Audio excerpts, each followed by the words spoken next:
Are we letting gadgets replace real moments with our kids? If you're guilty of handing over a phone or tablet just to keep them busy, trust me, you're not alone. But here's the downside. Endless screen time can lead to restlessness, reduced creativity, and lost opportunities for genuine family connection. Instead of handing over a device, choose an activity, cook a meal together, play a board game, read a bedtime story. These small moments build strong bonds and lasting memories.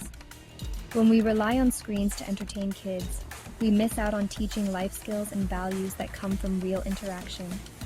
Dinner tables or family outings can be declared no-tech zones. Give your full attention to each other. It's where trust and understanding grow.